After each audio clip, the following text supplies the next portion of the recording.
Salamat ate. Salamat ya. Temugi ko ane mo sa ako ah.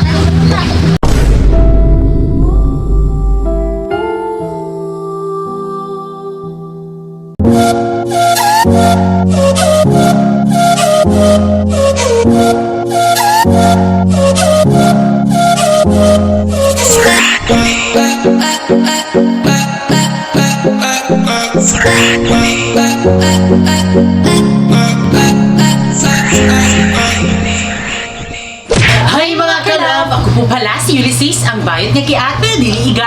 Ako rin si Francis, ang guwapo Jordioso. And we are the Friendly Love Team. Kung bago ka pa lang sa aming channel, don't forget to subscribe. So ngayon mga kalab ay Sunday at ito ay malilate ma-upload. Ayan. Alam niyo naman sa title, dahil ang vlog na ito ay celebration po ni Giselle. Yes, yung nakikita niyo po dyan sa vlog natin. Ayan, at syempre, ngayon po ay birthday nga ni Giselle. So ito ay napaka-espesyal dahil si Giselle po ay para din na namin siyang little babies mga kalab. Kasi diba, palagi siyang nag-ano sa amin dahil yun nga, mahal kami ni Giselle. At then, syempre, Saan kami pupuntahan, nandun yes, din dun siya din mga siya. kalab. Yes, sumasama talaga kahit saan si Giselle sa amin. So ngayon ay celebration po ngayon ni Giselle at kailangan bongga talaga yung birthday niya kahit na hindi man talaga kabunggahan yung handaan niya.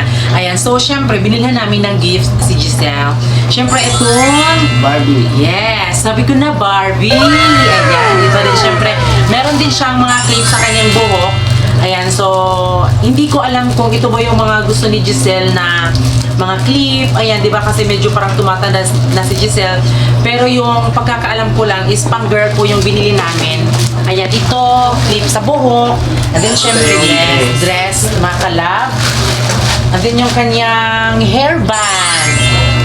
Yan, itong slipper ni Giselle. Ayan. So, parang nag-aalinganan kami dito kung bibilhin ba namin siya or sakto ba ito sa paa ni Giselle kasi malaki kasi yung paa ni Giselle. Yes. And then, syempre, meron tayong pa-cake. Ayan!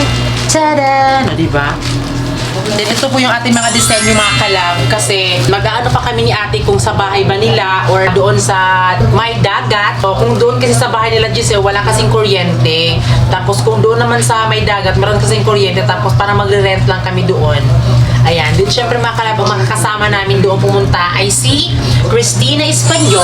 Hi mga kalab. Yes, she's my cousin. And then si Yunilin. So, siya po yung nagka-camera woman. Hi po. So ngayon mga kalab, hindi makakasama sila mama at papa dahil meron ding pupunta dito mga kalab, mga bro and sis namin na simple. Ayan, so yan po ay mga nagra-rides. So may bisita sila mama dito ngayon at ito sila mga kalab. So madami-dami ho sila. Ito sila. Hello mga kalab. Yan. Hi, Ito po mga kalab. walang celebration na magaganap dito mga kalab. Parang sila mama lang, papakain lang sila, 'di ba? Share the blessings mga kalab kasi alam naman na nababalik din yan. Meron sila ditong tamban. So ito yung best talaga na mas madali lang namin nakakainin dito sa Magallanes ko. Ewan ko lang sa ibang lugar dyan. Ito merong saging, ubod, kamote. And then syempre mga kalab, magkikilaw sila sa anang mga isda itong tamban mga kalab. Yan. So maya-maya mga kalab ay pupunta na po yung ibang mga bro and sis namin dito sa Simpil. Yung grupo na po yan ay super legit po at hindi po parang char-char lang na. So yun po yung rason na hindi makakapunta si mama doon sa birthday ni Giselle dahil meron din sila dito. So na-timingan mga kalab. So hindi namin in-expect na ngayon din pala yun, magkasabay din pala yung birthday ni Giselle at yung pagpunta dito sa mga bro and sis namin. So yan mga kalab, andito na po kami sa Bando!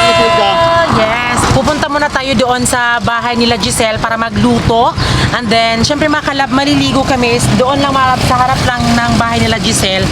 Ayun po, doon. So, doon po kami naliligo nung nakaraan. Kalawin po si Papa. So, thank you kay Papa dahil hinatid niya kami. Ayan. So, hinihintay lang natin sila Care para tulungan tayo sa mga dadalhin natin papunta doon sa bahay nila Giselle. Let's go! Andito na pala si Mama Bibi mga kalab. So, Mga kalab. ayan na siya. Ayan, ito na si Giselle. So, yan na niya sila. Pila na edad mo, Sel? 10. 10 years old. Akala natin mga 20 plus. Salamat ane mo talab. amor. Salamat kuya, salamat ate. So ayan, ito po yung susuotin ni Giselle. Thank you po sa Samsam Terno Pajama. So ito po yung susuotin ni Giselle. Din ito po din si Marian, ang kanyang ate. Alam nyo ba mga kalab, i-share ko lang sa inyo, si Giselle, nag-ipon talaga si Giselle ng kanyang pang birthday. Pero hindi niya alam mga kalab na meron din kaming pang birthday sa kanya. Ayan, so ito po yung pera ni Giselle mga kalab. Ayan. Binibigyan din namin siya ng pera kapag andun siya sa bahay. And then syempre, ang iba po sa pera niya ay nagpa-pout po siya. Kanabitang nipa. So yan po yung naipon ni Giselle para sa kanyang birthday. So ang ginagawa po ni Giselle para makapag-ipon siya ng pera ay nag-pout siya mga kalab. Yung nipa na parang sa bahay kubo, yan po mga kalab. So yan po yun. Kasi mga siya be. So dito niya po nilalagay din syempre dito siya nag-ipon makalab PVC lang siya tapos tinakpan siya dito tapos dito niya nilagay. So ito po yung alkansya ni Giselle. Ayan, pinag-ipunan talaga ni Giselle. Nakakamangha makalab kasi sa simpleng bata makalab ni Giselle na maliit pa siya ay alam niya na kung paano maghanap buhay. So ito po si Ate Geraldine. Ayan. So ngayon ay ang gagawin natin ay gugutan natin lahat ng mga ingredients para sa spaghetti pababa para sa birthday ni Giselle. So ayan mga kalab, habang sila po ay nagluluto dyan, so ngayon ay pupunta kami doon sa cottage mga kalab para i-design na po yung dapat i-design po sa birthday ni Giselle.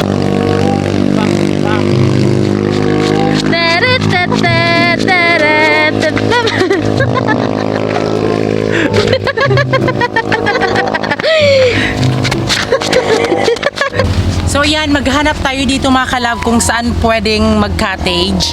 Ayan, meron dito sa bandang dito kaso wala siyang kuryente. So kailangan namin yung cottage na may kuryente kasi meron kasi kaming speaker. So ayan, nandito na tayo. Din syempre makita natin na parang mas enjoy dito kasi madami kasi yung tao. Parang telenovela ang istorya natin mula nung makilala at ika'y dumating sa akin.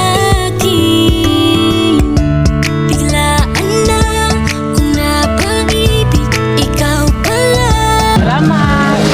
So yan mga kalaban, dito na po tayo sa cottage. Ayan, so ito po ay 300. At syempre dito kami magka-cottage mga kalabdom. Syempre free pakuryente daw. So it's okay na nandito kami, di ba? So sila Francis ay susunod lang sila kasi niluluto pa nila ang handa ni Giselle.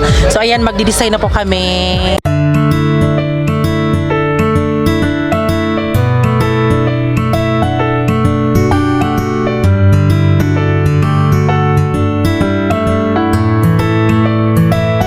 Beats exclusive.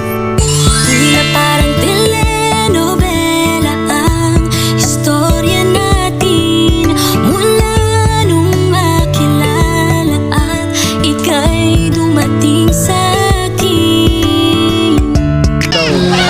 So ayan, mga 3 hours na kami dito nag-design mga kalab, wala pa rin talaga, nakakainis yung hangin. Oh, di ba? Lumalaban talaga. Puso ay di maalis, ngiti sa labi mo na kay tamis at tumutulo sa tuwing ako sa'yo ay nakatitig. Tunay ngang pag-ibig ang tibok at siyang kintig. So yan mga kalab, tapos na po kaming magdisenyo. And then syempre disclaimer, so hindi ho kami professional na mga designer, so kaya ganito po yung mga design namin. So kung iba, sige go! Dahil yung mga ibang mga balon mga kalab ay pumutok na po at syempre lumipad sa langit at hindi na namin nakita ay pumutok na pala, kaya sayang ang pera, dapat binili na ng pagkain yun, no? So ayan mga kalab, so andito na po yung ating birthday girl, ayan na si Giselle. So thank you po sa lahat ng mga kalab fans namin. Ang laking pasasalamat namin sa Panginoon dahil kahit ito lang makasimple lang, so ito na po ay napakalaking bagay dahil ito nga si Giselle ay pamangkin ni Francis. So anong masasabi mo sa pamangkin mo, B? Ang masasabi ko lang ay palagi kang mabait sa amin at sana matulungin ka sa mama mo. Mahal na mahal ka namin.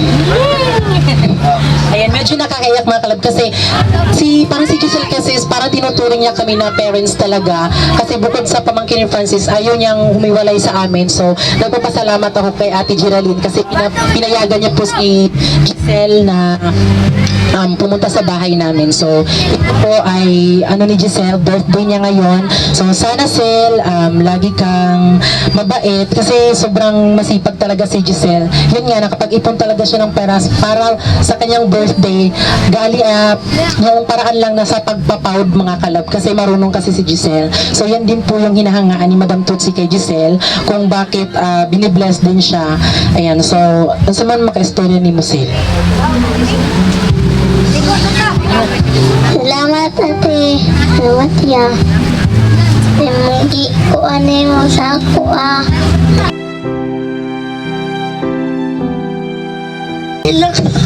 Okay na si. So ayun, umiiyak po si Giselle kasi diba, bihira lang po na medyo ito lang po yung handa. Ayan, so napapasalamat po din kami kasi kung hindi nyo po kami sinuportaan ay hindi po kami magkaganito na parang may design, ganyan. So ayan, ang disclaimer lang, hindi kami professional na mga designer. So ito, kung gusto nyo po kaming i-bash, sige go. Ayan, hayaan na lang po kasi natatawa na lang talaga si Christina Espanyo. So ayan, thank you din sa mama at papa namin dahil support sila, di ba Bino? Oh, ayan. 10 years old na po si Giselle. So umiiyak po siya dahil nagugutom na daw siya. Nagugutom ka na ba, Giselle? So inaantay lang po natin yung mama ni Giselle para sisimulan na po natin yung kainan. Simpleng handaan pero full of love. Kaya andito na po yung ating mga bisita. So napakasaya namin kasi akala kasi namin ay walang pupunta dito dahil ito lang po yung handaan namin. Ayan, so ito na po yung mama ni Giselle, mga kuya niya. And ayan din po si Mama Bibi, and then si Ate Inday, kanyang mga anak, and then si Ate Geraldine, ang kanyang mama, si Uncle Erning. So, ayan, andito na sila. Pero bago ang lahat mga kalab, syempre, bago tayo kakain, ay message muna kay Ate Geraldine sa kanyang anak. Nak, happy birthday. Natantanak na pagtarong kagitila yung paminsan mo sa tuwa karong pamuyo na ilay pareha karon sa tuwa nga grabe ka isod dapat magtarong kagiskwila niya dapat mamati po ka sa kuha pag binutan ka paminti sa kuha. Nagpasalamat ko sa Ginoo dako na niabot akong anak na 10 years na siya. Kinatanta Lord, tagaan mo pa siya birthday nga daghan mabot siyang kinabuhi. Tila parang telenovela ang istorya natin. Kakatouch. Diba? Siyempre, first time ko makadinig kay Ate Judelit na parang mala MMK. Happy birthday to you. Happy birthday to you. Happy birthday, happy birthday, happy birthday to you. Banta siya, mabuto na si. Yay! Happy birthday, Giselle! Sa ngalan samahan sa anak sa Espiritu Santo. Amen.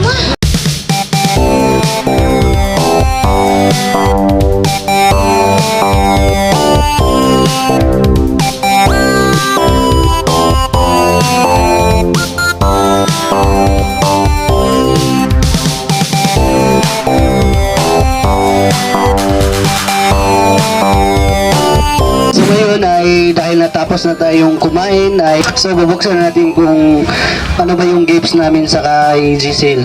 Ngayon Sil ay buksan mo na. Giselle!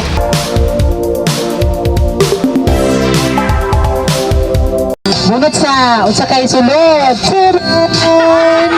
Diba? Bunot po ni Giselle ay hood po. So, wala nang masama kasi galing po yan sa puso namin. So, next. Kuha na po. Bunyan na ng dako.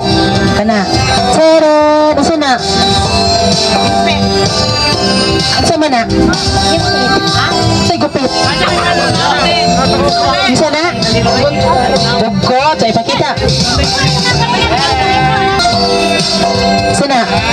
Kimpit. Oh, kimpit. Like na pod. Sunod na pod. Taran! Oh, slipper ni sandal ni Giselle. Taran! Ibukad. Oh, then last. Taran! Pakita. Pakita. Oh. Magbalik-balik si Giselle. Kuya, salamat ate. Yay! So, thank you po, Kalab fans. Dahil kung wala kayo, hindi ka mabibigyan si Giselle ng gift.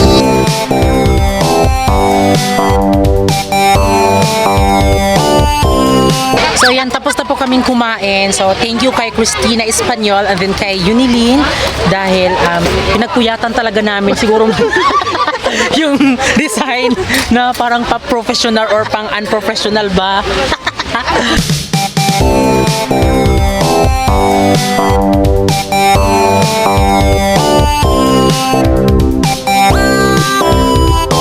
So ayan mga kalab, meron tayong mga kalab fans na mga bata. So hi, pag-hi mo sa vlog.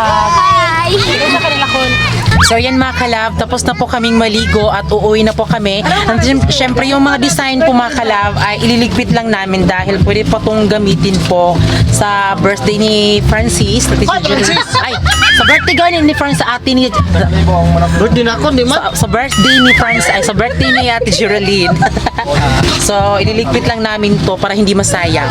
So yan mga kalab, andito na kami sa aming fish pond at napakasaya po ng birthday ni Giselle. So thank you po sa lahat ng nagsuporta kasi kung wala yung suporta nyo, hindi yun gaano kabongga yung birthday ni Giselle. So yan mga kalab, maraming salamat po sa lahat ng nanood. Abangan nyo naman din po ang birthday ni Mama Bibi and then ni Ate Geraldine sa susunod. So ayun mga kalab, maraming salamat po sa lahat ng nanood. And then syempre bago kayo umalis, please don't forget to subscribe our YouTube channel at kami ang Friendly Love Team na nagsasabing dapat love lang.